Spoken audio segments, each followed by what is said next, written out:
Hello, friends. Hello there. Today is Monday. It is a not such great day here in Austin, but I'm excited to come and talk to you. This always, I don't know, it's a highlight of my day.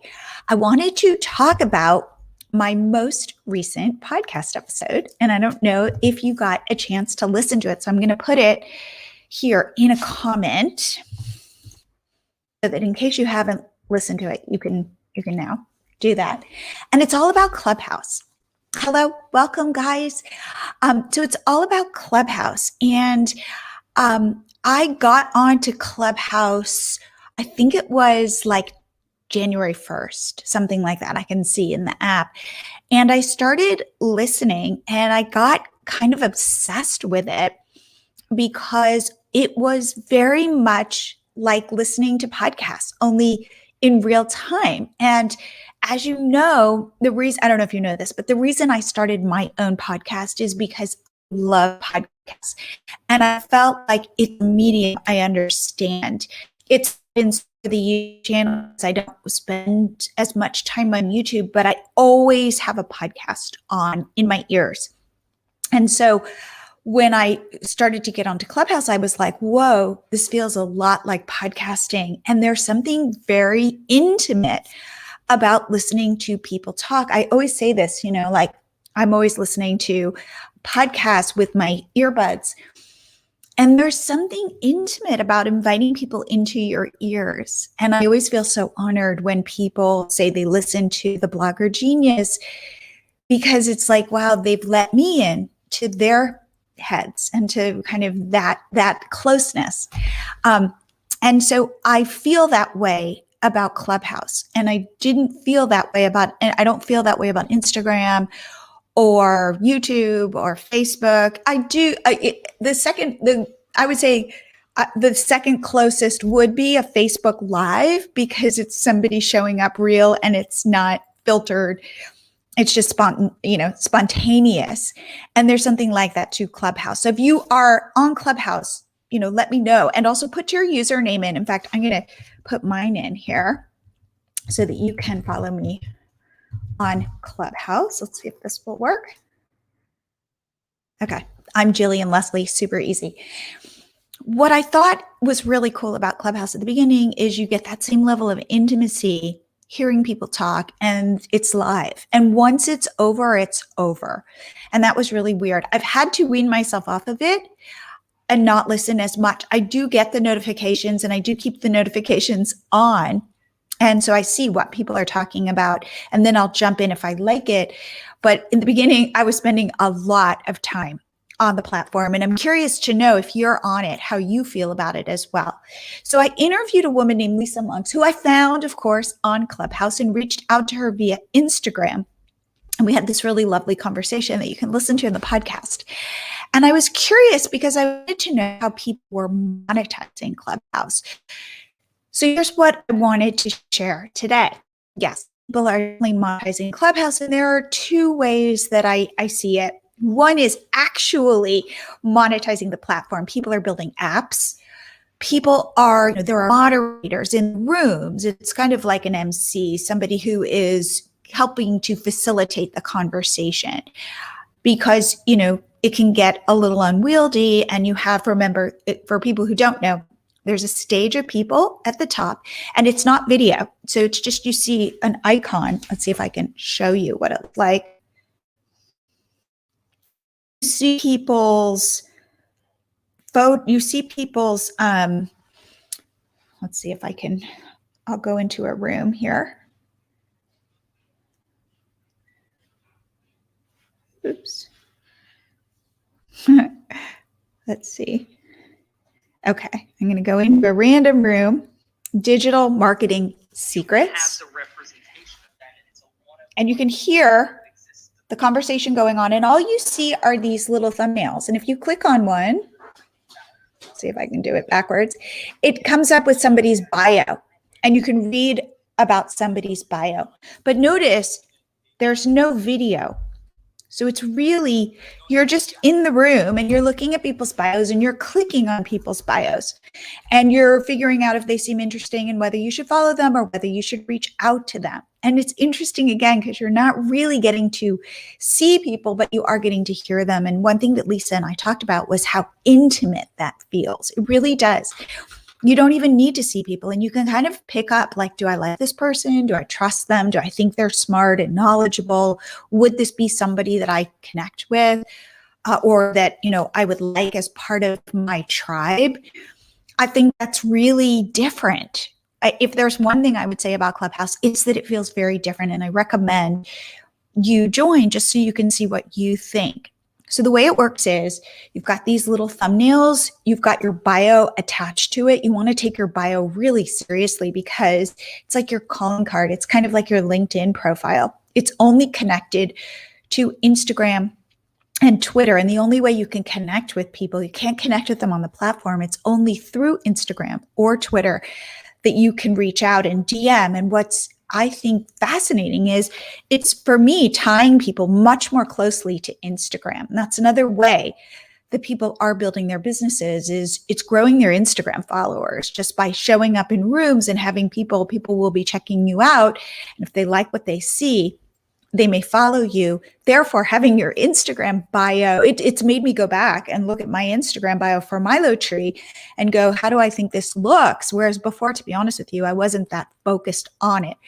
People are monetizing Clubhouse by buying apps and products around Clubhouse, or they are being paid to go into rooms and moderate and use those skills of being able to bring people up on stage and make sure the conversation is moving forward. And those are very sought after skills. So people say in their bios, like, hire me as a moderator for your room. It doesn't even have to be a room where a lot of, you're an expert on the topic. It's really your job is to facilitate. The more interesting ways, though, because those seem so specific to the platform, but the more interesting ways I think you can grow your business on Clubhouse is by using your bio to offer things like your freebie and using it as a way to drive people to sign up for your list. Or somebody might say, text me. They might have a special number where somebody can reach out to you. It's really about growing your community. That is where I think the power of Clubhouse lies. And so you can grow things like your email list, again, by offering things. So one thing you can do is if you're on stage, let's say, and you're talking, and you could say, hey, do you want to get my freebie? If so, DM me freebie or Clubhouse or something, and I'll send it to you. And all of a sudden, you've been able to make this connection. It is a great way if you are a coach or you offer a service for you to find potential clients on the platform. It is amazing to reach out to people who might want to buy your course or buy your product. You can find your ideal audience on Clubhouse. And because of this intimacy that I'm talking about, you can reach out to somebody. And it's like if you're building a relationship and you're starting like here, and you have to slowly build this relationship before you can say offer your services or make a sale or get a client. I think that Clubhouse enables you to go from here to here more quickly because of this intimacy. That, for me, is where I think it's so special. So, for example, I've been able to find podcast guests on Clubhouse by reaching out to them on Instagram saying, I heard you on Clubhouse. Hey, would you want to come on my podcast? And most people have been really lovely and said yes and have gotten back to me. And there are so far, it's a really nice community. I don't know what's going to happen as it grows, and I'm watching it kind of grow. And I'm not sure how I feel about that. As I need to kind of dig in a little bit more and see. But it has this feeling of people being very respectful of each other, and I think that's really nice to find those spaces on the internet and to go toward them, because there can be so much negativity and so much divisiveness. I love environments where people are supportive of each other and people are listening to each other. That's one of the things that make me feel good about that. Well, one thing I have to let you know about, it can be like a rabbit hole. Like one thing Lisa and I talk about in the podcast is knowing what you're trying to achieve by being on Clubhouse, because hours can go by and you can be just listening to lots of different rooms and all of a sudden there's your day. And then you can hide behind, I always say this, like be mindful of the fact that if you think, that you can kind of sell yourself on the story that you're learning, oh, I'm in all these rooms and I'm learning, and therefore I'm growing my business. And I say, I want to challenge that and go, is that a way for you to hide and not be building your business because you're learning? So make sure that if you are learning, you're taking notes and you're acting on the advice and you're moving yourself forward. I think that I had brought this up previously in a group and somebody said, oh yeah, I get kind of caught in that where I think I'm building my business by learning and I need to be more honest with myself. So I say, be honest with yourself. And therefore, before you get on the platform, you know exactly what you're trying to achieve. So for me, I do want people to reach out to me. I do want to help them grow their, I want people to listen to my podcast, for example. I want to find podcast guests. I want people to buy Milo Tree, our pop-up app. So I want them, those are my goals. Now, so I'm very clear about the intention going in, even before I get on the platform. There are times I just get on just to listen. But when I'm really being like going, okay, here's my goal for it today. And so really, have that kind of plan for your what you're thinking, but definitely like play around and see what you like and see what you don't like. I just started a club called Become a Blogger Genius, just this Facebook group, and I haven't yet started doing anything with it. I did it last night. One thing I want to do, and I'd love your feedback on this, I want to record my upcoming podcasts on Clubhouse. Initially, you couldn't record a Clubhouse, and they've come back and said, no, you can record it as long as you make it very obvious that this conversation will be recorded. And if you bring somebody up on stage, that you ask them, can I record you? Can this be recorded? So you're very transparent. So I'm thinking though, having my guest and I meet on Clubhouse, that way we could have an audience of people who could listen to the podcast in real time. And then depending, and I don't know how I feel about this, at the end, we can open it up for questions and have that be part of the podcast, or I could end the podcast and then have questions afterwards. I'm still figuring it out. And I wish I could show you this, but I have all this technology because it's actually kind of complicated to record the Clubhouse and still have the other recording and record it into the podcast. So I'm still a little nervous about how to make it all work, but that is my intention. So for me, one negative to Clubhouse, it's also positive, is that when the room is over, it's over. And there's typically no recording of it. So I feel like, well, it would make sense for me to try to come up with these two uses. So I could create this audience of people listening to the podcast live while also having the recording at the end. One thing that is, if you want to grow your followers on Clubhouse, it's not as easy as it may seem. It means starting rooms, being really present on the platform, raising your hand and trying to get up on stage. It is work. And because it's so ephemeral, you might not have anything at the end. So for example, I decided to try it out and went live in a room. And when you go live in a room, it will contact the people who follow you. And the room will be available to other people, but it turned out that I just went live just myself without another co-host. And so it was all the people who already followed me. So a couple people who followed me came to the room and we had this really lovely conversation, but then it went away and then I didn't get any more followers because they were already following me. So it was nice to connect to people. But if I were trying actively to grow my following, that would have been a big fail. Therefore, if you are going to have rooms, invite other people who have following so that all your followers can mix and match it. You can find new people new people can discover you, and your followers can discover somebody else. And so there's that cross-pollination that you want to have happen so that you can grow your authority on the platform. Now, there are going to be other competitors. Twitter has its own kind of competitor. I think it's called Spaces, something like that. So we're going to, this is not going to be the only horse in the race.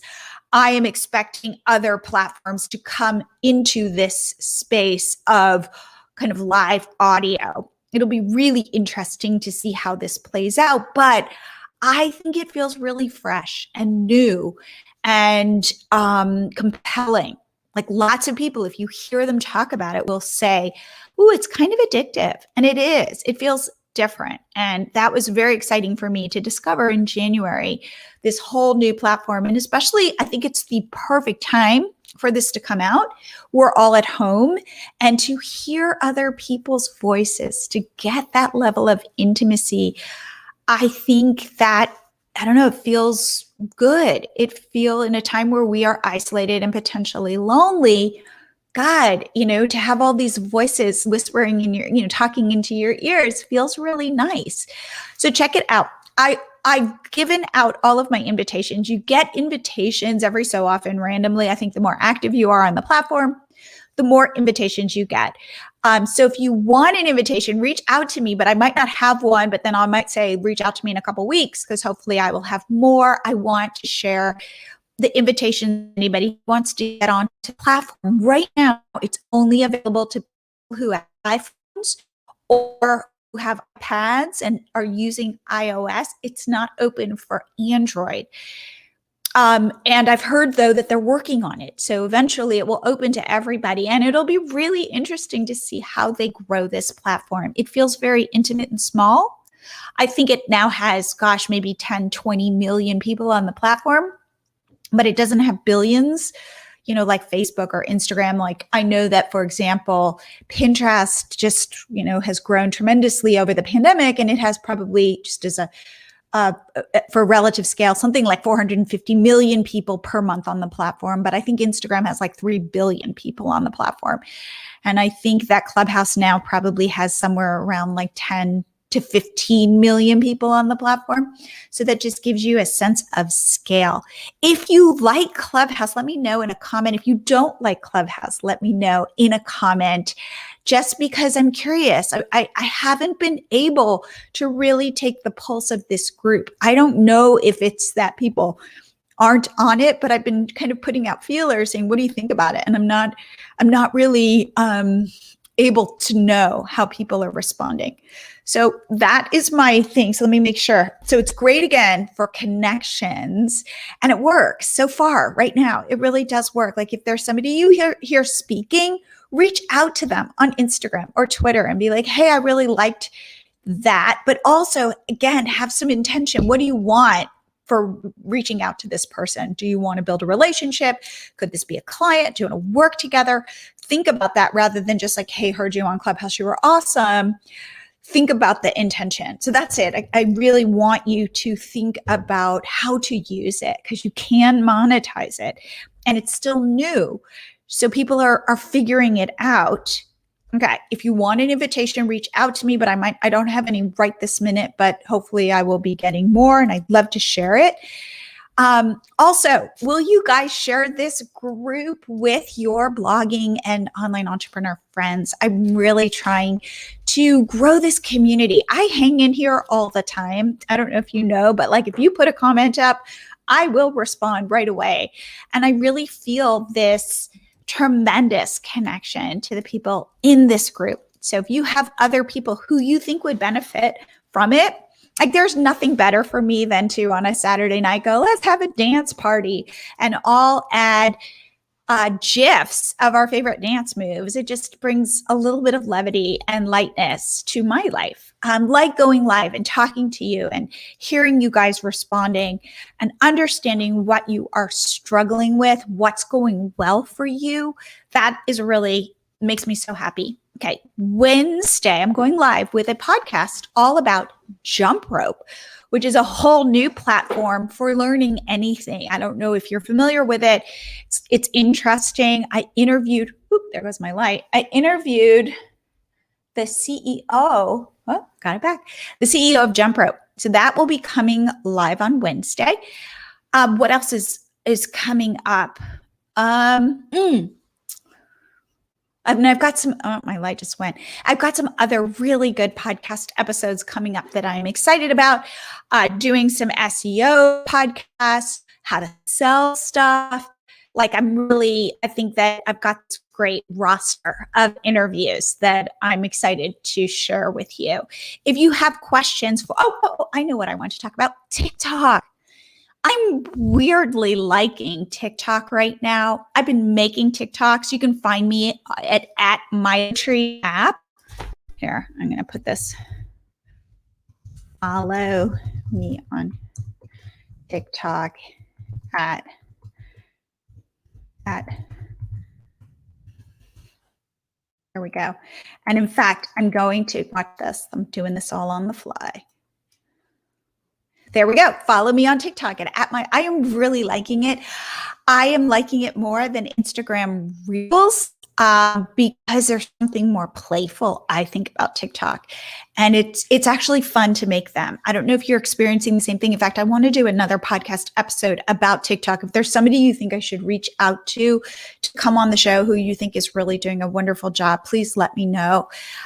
Because I feel like it's a really fun, easy way to be engaging.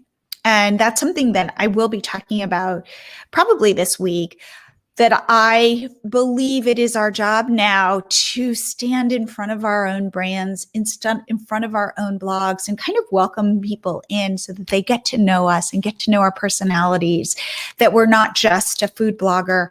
We are we're not just like a vegan food blogger, but we are this person who happens to have a vegan food blog, but that you get connected to the person. And the more you can put yourself out there as a person, I think the faster you'll grow your business. I think we are really starved for connection.